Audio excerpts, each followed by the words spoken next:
বন্ধুরা, ও মোর দরদিয়া সিরিয়ালের আজকের পর্বে প্রথমেই দেখা যায় বানি তানিয়াকে ডাকছে। সবাই খেতে বসেছে, কিন্তু তাকে খুঁজে পাওয়া যাচ্ছে না।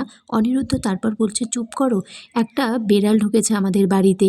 তারপর তাকে একটা সোফার পিছন থেকে বার করে নিয়ে আসে। তার হাতে একটা কাগজ আছে, যেখানে সে তার বাবা মা আর তার ছবি এঁকেছে। তানিয়া তখন বলছে, তুমি এই রিসেপশন পার্টিটাতে রাজি না হলে আমি কথাই বলবো না। তখন বিদ্যুতের মা বলছে যে, বানি তুই এই ছোট্ট মেয়েটার কথা শুনে রাজি হয়ে যা।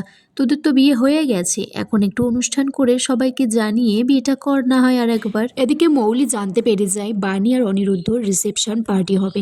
সে রেগে গিয়ে একটা ছুরি হাতে নিয়ে তার ঠাম্মিকে বলছে, আমি এক্ষুনি গিয়ে বানির এটা বুকে গেঁথে দেবো। অনিরুদ্ধর যে রক্ত ঝরেছে সেটা আমি বানির রক্ত দিয়ে মিটিয়ে দেবো। তার ঠাম্মি নয়নতারা বলছে, দিদি ভাই তুমি এত রেগে যেও না। সাথী তারপর বানির জন্য অনেক গয়না আর বেনারসি শাড়ি পছন্দ করে, কিন্তু ছেলেটা এসে বানির বেনারসিটা মৌলির কাছে নিয়ে যায়। মৌলি তারপর সেই বেনারসিটায় আগুন ধরিয়ে দেয়। মৌলি বলছে, আমি কিছুতেই এই রিসেপশন পার্টি হতে দেব না। এদিকে তানিয়াকে বানি বলছে, তুমি যেটুকু সেজেছো এটুকুই থাকবে, আর কিন্তু একদম সাজবে না, আইলাইনার ফাইলাইনার কিচ্ছু ইউজ করবে না। মৌলি বানির শাড়িটা পুড়িয়ে দিচ্ছে, তখন সেখানে ঈশানী আসে আর বলছে, তোর মনে এতটা হিংসে, তুই বানির শাড়িটাই পুড়িয়ে দিলি। তারপর নয়নতারাকে বলছে, ছোটো মা, আপনি ওকে সৎ বুদ্ধি না দিতে পারেন, বদ বুদ্ধি একদম দেবেন না, ওকে উস্কে দেবেন না। বানি স্নান করে এসে শাড়িটা পরবে বলে দেখে তার শাড়িটা কেউ পরিয়ে দিয়েছে। তারপর সেখানে ঈশানী আসে। ঈশানী সাথীকে বলছে, শাড়িটা মৌলি পরিয়ে দিয়েছে, তাই আমি বানির জন্য এই বেনারসিটা নিয়ে এসেছি।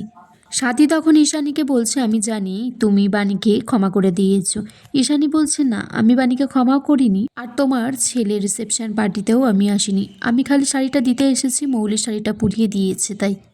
বন্ধুরা, এরপর দেখা যায় বাণী খুব সুন্দরভাবে সেজে রিসেপশন পার্টিতে এসেছে। বাকিরাও সবাই খুব সুন্দর সেজেছে। তখন মৌলি বলছি যে, শাড়িটা পুড়িয়ে দিয়েও দেখছি কোনো রকম লাভ হয়নি, কিন্তু আমাকে অন্য কোনো বুদ্ধি আঁটতে হবে। তারপর তানিয়াকে ডেকেছে, তাকে ডেকে বলছে, তুমি একদম সাজনি কেন তানিয়া? মৌলি তারপর তানিয়াকে খুব বিশ্রীভাবে সাজিয়ে দেয়। এদিকে বাণী মাম্মামকে খুঁজছে, তারপর দেখে মাম্মাম খুব বিশ্রীভাবে সেজেছে। তখন মাম্মাম বলছে, আমাকে ও সাজিয়ে দিয়েছে, মৌলিকে দেখিয়ে বলছে। বাণী তারপর মৌলিকে একটা থাপ্পড় মারে। মৌলি বলছে, তুমি বড়লোক বাবু ফাঁসিয়েছ, আর তোমার মেয়ে রাস্তায় নেমে বড়লোক ফাঁসাবে। মৌলি তারপর অনিরুদ্ধকে বলছে, দেখলে অনিরুদ্ধ, বাণী আমাকে চড় মারলো আর তুমি কিছু বলছো না।